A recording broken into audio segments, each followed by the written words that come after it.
जय सदाशिव। सावन महीने में शिव पार्वती से जुड़ी कथा सुनने की परंपरा में आज सुनेंगे भगवान शिव ने क्यों क्रोधित होकर माता पार्वती को क्या श्राप दिया। तो भगवान शिव ने अपनी लीलाओं से प्राणियों को जीवन जीने की सीख दी है। भगवान शिव माता पार्वती के बीच अगाध प्रेम है, सभी जानते हैं, प्रेम के प्रतीक हैं। लेकिन एक बार ऐसा हुआ कि भगवान शिव माता पार्वती को ब्रह्म ज्ञान देने के लिए सृष्टि की कथा सुना रहे थे। अब हुआ यह कि माता पार्वती कथा सुनते सुनते किन्हीं दूसरे ख्यालों में खो गईं।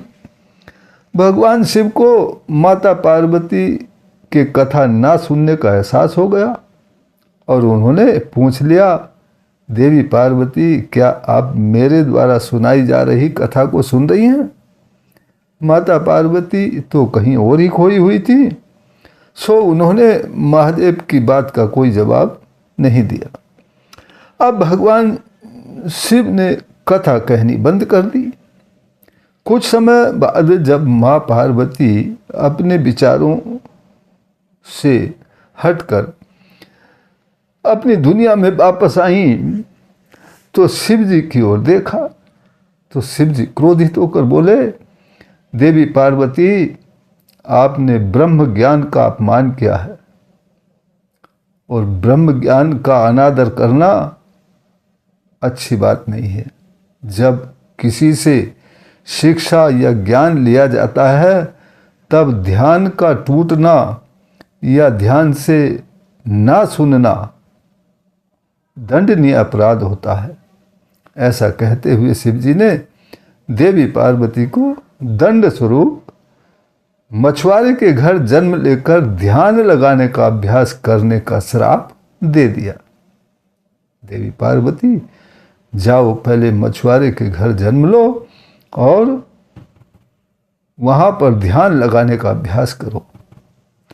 माँ पार्वती को अपनी गलती का जब एहसास हुआ तब तक बहुत देर हो चुकी थी।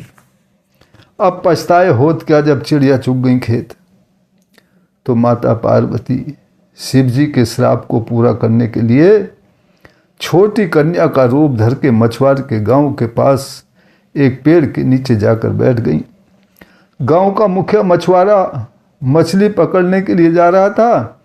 अकेली बैठी कन्या को देखा और उसके कोई संतान भी नहीं थी तो कन्या को अपने घर ले आया। भगवान की कृपा समझ के अब बेटी के रूप में माँ पार्वती मछुआरे के घर मछुआरों की बस्ती में रहने लगी और अपने पिता के साथ और दूसरे मछुआरे के साथ मछली पकड़ते समय ध्यान एकाग्र करने का अभ्यास करने लगी। जब 16 वर्ष की हो गई तब शिव जी ने देखा कि अब देवी पार्वती ध्यान एकाग्रता में निपुण हो गई हैं। तब युवक मछुआरा बनकर आए और अपनी कुशलता से मछुआरों का दिल जीतकर पार्वती जी के साथ विवाह करके पुनः कैलाश पर ले गए। तो इस कहानी से हमें ये शिक्षा मिलती है कि ज्ञान और शिक्षा की बातों को ध्यान लगाकर सुनना चाहिए। ज्ञान की कहानियों को, शिक्षाप्रद कहानियों को अधूरा नहीं छोड़ना चाहिए, क्योंकि अधूरा ज्ञान अपने साथ साथ दूसरों को भी मुसीबत में डाल सकता है। तो ऐसी मुसीबतों से बचने के लिए जब भी कहीं ज्ञान की बात या शिक्षा कोई मिले उसको शुद्ध तरीके से पूरा सुने, ध्यान लगाकर सुने। परमपिता परमात्मा हम सभी का कल्याण करें, इसी प्रार्थना के साथ फिर मिलते हैं किसी शिक्षाप्रद शिवजी और पार्वती से जुड़ी कहानी के साथ। तब तक के लिए जय सदाशिव।